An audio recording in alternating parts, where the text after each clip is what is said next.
At 11, more health complications for Governor Pataki as he's forced to undergo a second surgery. Plus, the owner of the Ethan Allen speaks out, claiming he's the victim of a scam. And a little bit less cold and an Arctic blast by the weekend. Stay with us. The news is next. Next on News 10, breaking news. An inmate has escaped from the Schenectady County Jail. Happened about 6:20. Police are right now searching for him. The details after Mega Millions. And now the live Mega Millions drawing on News 10. It's Mega Millions. And good evening, I'm Glenn Burns. It's Tuesday, February 21st, and tonight's Mega Millions jackpot is an estimated annuitized $175 million. To win that jackpot, all you have to do is match all 5 white balls plus the Mega Ball. Our first winning number tonight, that's 23. Up next is 14, and we have 45, followed by 36. Up next is 27. Now for the Mega Ball. Tonight's Mega Ball winning number is 36. Our winning numbers again are 23, 14, 45, 36, 27. The Mega Ball's 36. If no one matches all 6 numbers, Friday's jackpot could be worth $203 million. Good luck. We begin with breaking news out of Schenectady County, where the hunt for an escaped fugitive is underway right now. We are told it happened around 6:20 tonight, but we are just now receiving word of the missing inmate. News 10's Latricia Thomas is on her way to the scene. She joins us now on the phone with details. Latricia, there is a map of the Schenectady County Jail. That is where he has escaped from. Latricia, are you there?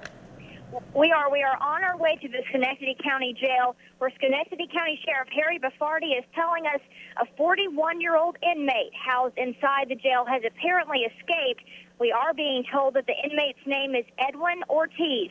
He is 5'10", 185 pounds, with several tattoos of a lion, tiger, and a grim reaper on his arm. Sheriff Baffardi says Ortiz was in Schenectady County Jail on charges of robbery, possession of weapons, and criminal impersonation. Also, Ortiz apparently has a previous escape from a Pennsylvania state facility on his record. He is still considered a fugitive from that state at this time, according to the sheriff. Now, the sheriff also says Ortiz was first reported missing just after 6 o'clock. They spent about 3 hours searching the inside of the jail. At about 10 p.m., deputies went outside to search and found a breach in the outside fence. Right now, a search is underway. Again, to recap, there has apparently been an escape from the Schenectady County Jail, an inmate named Edwin Ortiz.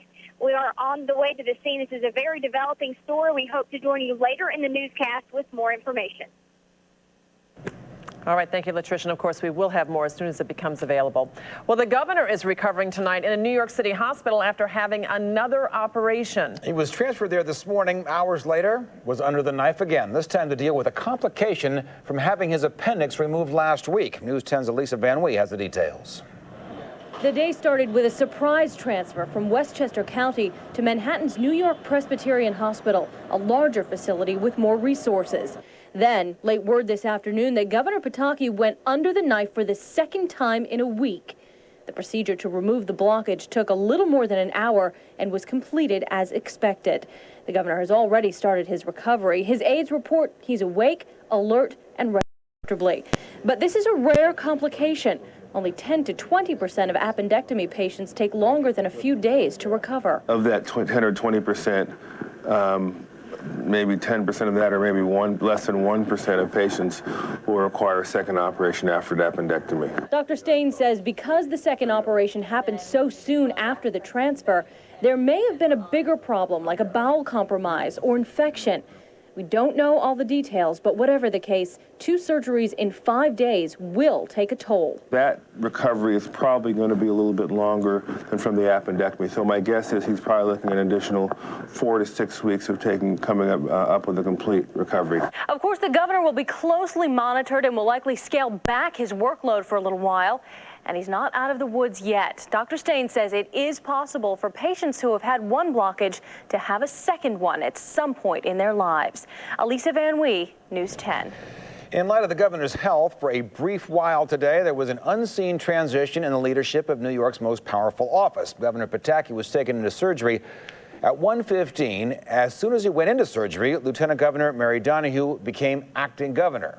By 2:30, the governor was out of surgery, and by 3 p.m., Governor Pataki had resumed his full duties as governor of New York. And stay with News 10 for continuing coverage on the state of the governor's health. We're bringing you the latest information as we get it. The owner of the Ethan Allen tour boat claims he was scammed by his own insurance company, and that's why he has no coverage for the 20 passengers who died last October. News 10's John McLaughlin broke the story last night, and he sat down with the owner today. Can you understand how the public, when they see this, it just boggles their minds? Oh, absolutely. Yeah. It boggles mine. Jim Quirk, the owner of Shoreline Cruise, says he knows it sounds incredible, but he says he thought he had purchased marine liability insurance for his tour boats. It even mentioned that on one of the insurance company's quotes. But after the Ethan Allen capsized and 20 elderly tourists from Michigan were killed, he says the company informed him that he had a general liability policy that did not cover the boats while on the water. To be perfectly honest, I didn't know the difference between a general liability and a marine liability. I guess the term is scam, and I guess we... You think you've been cheated by the insurance company? I think we've been misled, yes. Someone is going to be accountable for this. Attorney E. Stewart Jones represents some of the families of the victims, and Jones finds this all hard to believe. So somebody must have misled the Quirks, and if they didn't mislead the Quirks, then the Quirks are unbelievably stupid. Shoreline's insurance company told a local newspaper that Shoreline had been warned all along that it did not have marine liability insurance. Jim Quirk denies that.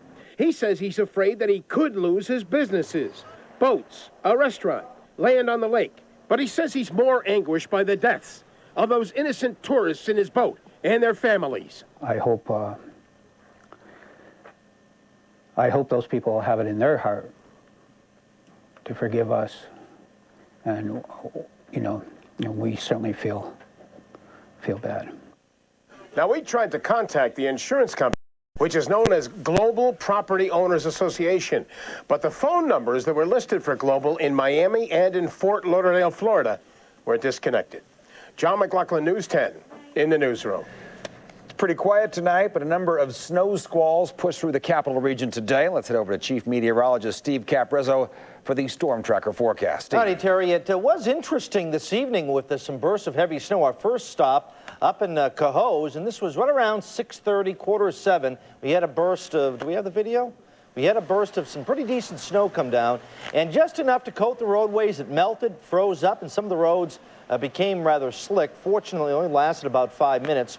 Now we head up to the north. This is Broadway up in Saratoga Springs, where the snow came down heavily, about 5:30 to 5:45, up to a half inch to an inch accumulation from Saratoga Springs north to Lake George. Let's look at the Storm Tracker Live high-definition Doppler radar. All right, we'll skip the Doppler radar, go to the forecast for tonight. 20 degrees, a snow shower, a few icy spots, 38 tomorrow. And on Thursday, a chance of a rain or snow shower, otherwise mostly cloudy, and a high of 41. We'll take a look at that radar a little bit later in the newscast. Elisa. Thanks, Steve. Well, it could have been worse. That's the message from Saratoga Springs tonight as city officials assess their response to Friday's windstorm. And even though many residents spent the weekend shivering and waiting for power, they say they lost more from their wallets than faith in city officials. News 10's Latricia Thomas has the story. It's been a long 5 days for residents in Saratoga Springs as thousands face cold, black nights without power. So we started to put teams together between the fire department and the police department and start canvassing door to door. More than 300 went to the Maple Avenue shelter, the only school building in the district with a generator, as crews work to get the lights back on. It is my personal belief that National Grid was working as hard as they could to get power back into our city. Although I absolutely understand the frustration and the panic that people felt as the hours rolled by in the dark and in the cold. And with the absence of street lights or any power for that matter in downtown Saratoga Springs, local businesses say they lost out on one of the biggest revenue weekends this time of the year. Dance floor is one of the things that kind of gives us for the spring, gets us out of winter and gets us into the springtime. So we kind of are a lot disappointed that we missed out on that. We had a little bit of money in the bank, and we we're sure that we could withstand any blizzard, and this is way beyond what we ever imagined. And residents say they could not have imagined a better response from the city they call home. They did a great job. In Saratoga Springs, Latricia Thomas, News 10. Power is still not fully restored tonight. Here's a look at the latest numbers released by National Grid. This just over an hour ago, we got these numbers. About 1,400 customers still in the dark. Most of those people are in Warren County. National Grid asking people in Fulton, Montgomery, and Essex counties without power, please give them a call. 1-800-867-5222. An area ski resort is back on track tonight after an afternoon scare. Employees and guests at Catamount Mountain Ski Resort in Columbia County were forced to evacuate around 3:30 this afternoon after a hazardous materials call. Emergency crews say a pickup truck backed into two 1,000-pound propane tanks, causing both of those tanks to leak. It took several hours to seal the break and clean up the mess. The ski resort will be back open for business tomorrow morning. New information tonight on the Del Mar daycare where a 3-month-old baby died last week. News 10 has learned that on Friday, the state revoked the operating license of the Little Wonders daycare. Sources tell News 10 that the daycare did not have enough workers for the number of children being cared for.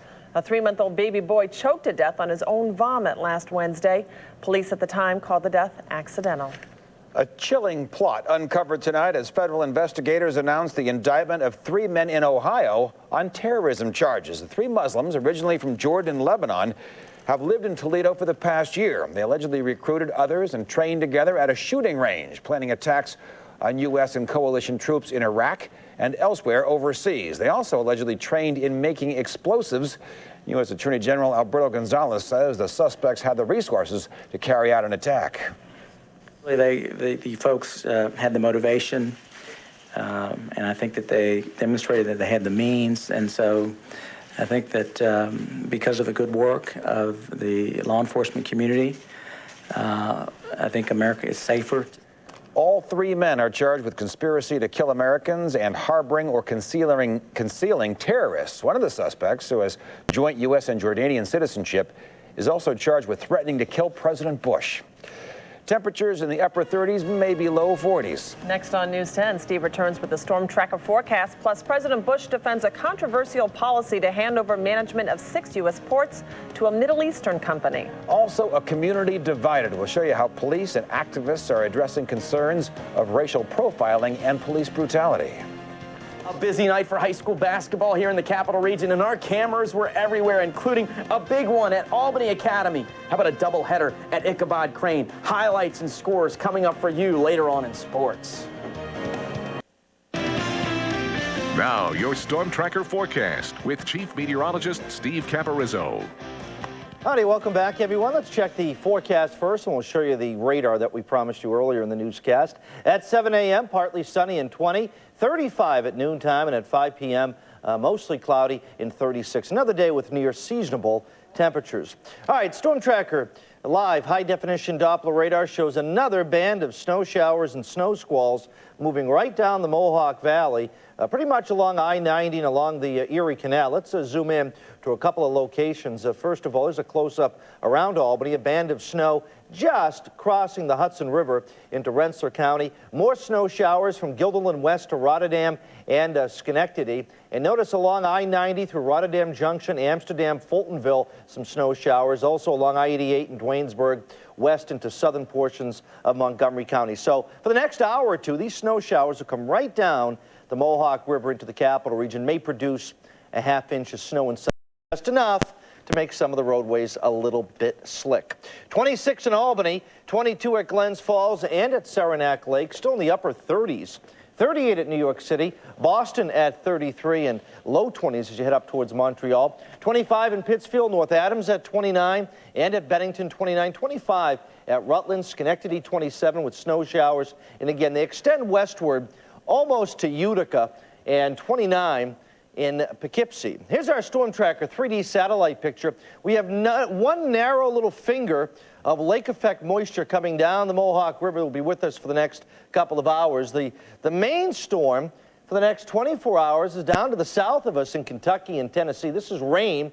Now, this storm looks rather ominous, but it should get deflected out to sea south of us. Futurecast on Wednesday, some sun during the morning, then it clouds up quickly in the afternoon, and it looks like late Wednesday night into Thursday, the next disturbance will track by to the north of us, and this will produce a scattering of flurries and some snow showers during Thursday, especially the first half of the day. Then it should lift off to the north by Thursday night, and then colder weather by Friday. 24 at 1 a.m. in Albany, Hudson 27, Pittsfield at 22, and then by 9 a.m. Wednesday morning up to 26 in Albany, 20 at Gloversville. And not a bad afternoon, almost a repeat of what we had today, which is comfortable. 38 in Albany, 41 at 4 p.m. at Hudson, 35 Schoharie, and 31 at Speculator. All right, tonight another burst of snow moving through, at least the Mohawk Valley and Capital Region.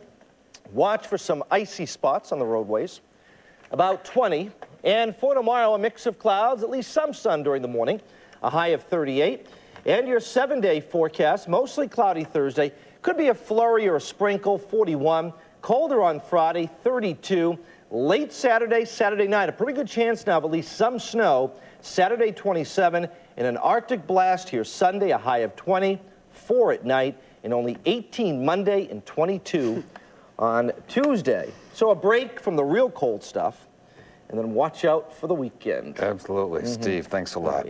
Well, when we come back, a live report on that breaking news we brought you at the top of the hour. Schenectady County law enforcement on the hunt for an escaped inmate. We'll be right back.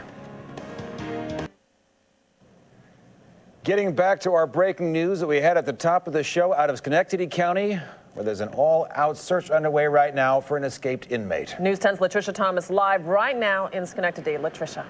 We are here live at the Schenectady County Jail where an inmate has escaped earlier this evening. To get you caught up on the most recent information, we are joined live by Schenectady County Sheriff Harry Baffardi. Sheriff, tell me what you know about the inmate and when you believe he actually escaped. Well, our original information, we were pursuing him inside the jail because it was reported to us that he was actually seen inside the jail quarters where he was supposed to be after recreation.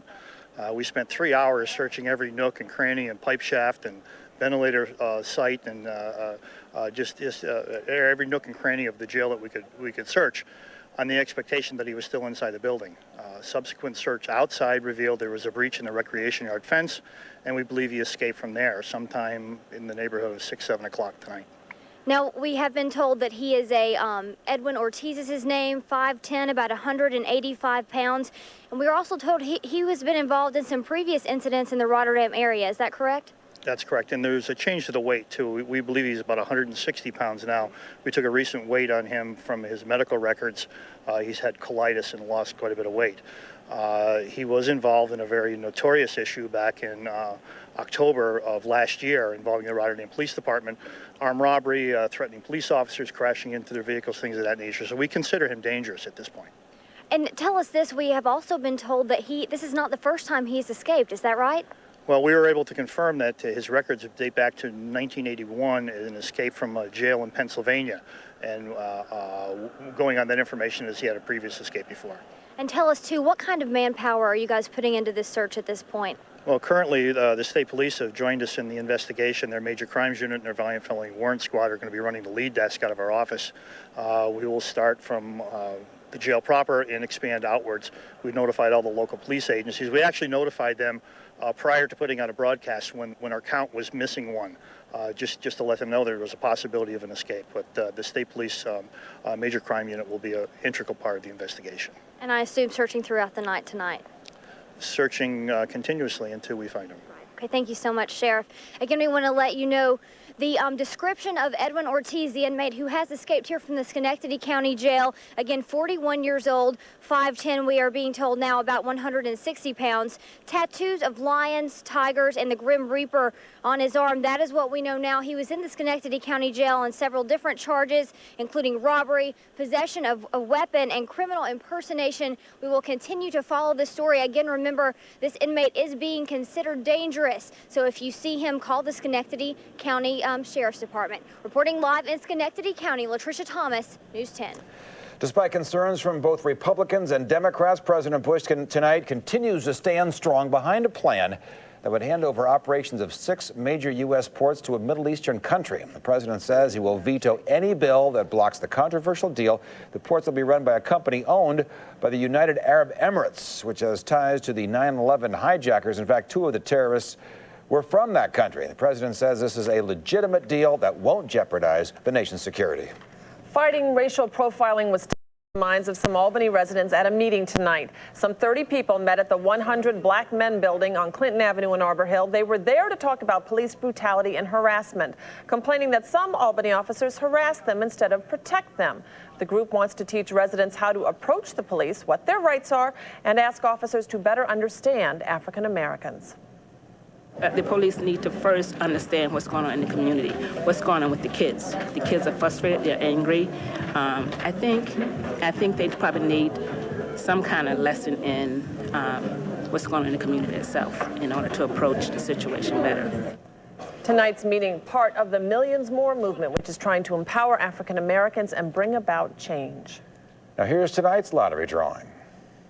Good evening, I'm Marissa Rodriguez. Welcome to Tuesday, February 21st, Take 5 drawing being observed by an auditor from KPMG. Tonight's winning Take 5 numbers are 39, 9, 18, 31, and 11. Congratulations to all of our winners. Thanks for joining us and have a great night. Now, News 10 Sports with Sports Director Brian Sinkoff. It is a big night for high school basketball here in the Capital Region. The sectional playoffs got underway this evening. Section 2 teams from all 5 classes began their quest for a New York State championship. Start you out with the boys. Class A at Lansingburg. Justin Gallo and the Knights going up against Burn Hills. Here we go. Big night for the 3rd leading scorer in Section 2. Gallo at 29, but fouled out late in the 4th. Burn Hills is Kevin Himmelwright. Tough drive, little crossover, tough drive. Gets it to go there. This was a wild one. Time winding down in this game. Knights down 3. Brett Teleski throws up the prayer. It goes in. He gets fouled. It sends it into overtime for Lansingburg. But in OT, Spartans took over. A.J. Witkowski, the post move. Burn Hills beats Lansingburg 62-58. They move on to play top-seeded Glens Falls in Sunday's Class A 2nd round. Over to Albany now. Hudson Falls going up against Albany Academy. Academy coming out firing. Josh Shoemaker for 3. Money, honey. He had 14.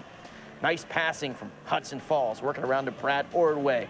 12 points for Brad tonight. Little set shot there for Brad. Too much cadets, too much John Scott. Count the bucket, down low, shoot one more. Section 2's 11th leading scorer. 24 tonight. Albany Academy 71-65 winner. Cadets going to play Scotia in the Class A quarters Sunday. Stay in Class A. Ichabod Crane from the Patroon Conference, entertaining Ravenna from the Colonial Council. Check out Riders guard Jerry DeChance. Little James Worthy-like move through the lane. Ravenna's Corwin Hendy, the spin move, draws the foul. Corwin made plays like that all season, but too much Ichabod in this one. And Austin Michaud, the drive, the bucket, the foul, 20 points, 14 rebounds. Ichabod beating Ravenna 54-53. Riders right into the Class A quarters Sunday against Gloversville. How about some girls hoops now? We begin our montage in Cohoes. Tigers took on Tamarack in Class B play. Home club simply dominated this one. Kaylee Maloney, nice drive through traffic right here. Fakes the shot, goes in. She had 10 points. More from the Tigers. Tigers coming out all kinds of fired up. Jenna Smith converting off the nice pass. Team high 13 for her. Cohoes, 45-22 winners. Tigers will play undefeated Hudson Friday night. Chalmont, one of the top teams in the Colonial Council this year, open up the postseason at home tonight against South Glens Falls. Sabres get it going early. Kelly Woodrow, nice bucket down low. She led everybody with 14. A little later, Carolyn Barber connecting on the 17-footer. Chalmont beating South 39-26. Sabres now move on to play Lansingburg in Friday night's Class A quarters. Not done yet. Back to Ichabod Crane we go. Girls action. Ichabod and Holy Names. Holy Names, Aaron Furlong driving for 2 of her 8 on the night. Riders try to hang around in this deal. Mary Donahue with the steal. Then goes the other way for the bucket for 10 for the home club. But Holy Names had the mojo working. Becky Staples going to go through traffic and score. Staples punches in 15. Holy Names advances on to play top-seeded Burn Hills Friday night thanks to a 49-35 victory over Ichabod Crane. Holy Names gets it done. It's going to be an exciting week of high school hoops. We got you covered every step of the way. This Friday night special edition of the Frenzy. It's like a playoff edition, 11:20 p.m. Eastern. All your high school playoff highlights. We're only getting started. College of St. Rose wrapping up tonight. They lose at home. They're going to host a playoff game Saturday at 2. St. Rose women going to host a game Sunday at 2, the first round of the Northeast 10 Conference playoffs. All right, Brian. Thanks, We're out of Brian. time. Tuesday night two-step. Thanks Tuesday night tip-off. It was There you go. great. That was great. All right. Right after the break, we're going to get back out to Schenectady County for the latest on that escaped inmate. Stay with us. We're going to get back out to Schenectady County Jail, where an inmate has escaped, and he's got a 25-year history of violence and escaping. Yes, and News 10's Latricia Thomas is live right now there with more. Latricia. We do want to give you some very new information about this escaped inmate here at the Schenectady County Jail. His name, Edwin Ortiz. We've just been told by Sheriff Harry Baffardi that he apparently jumped from roof to roof of the jail before breaking out of a hole in the recreation fence. Now, we do have a picture of Edwin Ortiz. We are being told that he has a very long rap sheet, including a prior escape from a Pennsylvania State Corrections facility, and he was apparently also involved in a dispute in Rotterdam in October of 2005, where he was involved in a police standoff as well as a police chase. Now, we do want to tell you what Mr. Ortiz looks like. He's apparently a 41-year-old male, about 5'10", 160 pounds. He has tattoos both on his right arm and his left arm of tigers, lions, and also the Grim Reaper. Now, again, to give you some more information, we're going to go to a timeline of actually when police believe the escape occurred. We're being told at about 6 p.m. Edwin Ortiz was in the recreation facility outside. At about 7:15, he was reported missing. Then police launched into an extensive search of the inside of the facility. They are saying that is a very involved process, and that is why it took around 3 hours. At about 10:01, the outside of the Schenectady County Jail was searched, and then at about 10:30, a breach was found in the recreation yard fence, and at this time, police say they will continue the search into the night, as well as Schenectady County State Police have also joined in this search. They are warning residents in the area they are considering this inmate dangerous and not to approach him. Again, just to recap, an escaped inmate here from the Schenectady County Jail. He was apparently facing charges of robbery, of criminal impersonation, and also of possessing a weapon. That's what he was in jail for right at this time. He has been here since about October, we are being told. Again, 5'10", 160 pounds. Police are warning people not to approach him, that he could be dangerous. We will continue coverage of this story on News 10 in the morning. Stay tuned for the latest details. For now, reporting live in Schenectady County, Latricia Thomas, News 10. All right, Latricia, thanks very much. We're going to Nightline in progress after a break. That's it for us right now. We stayed on a little bit longer because of the breaking news. Good night.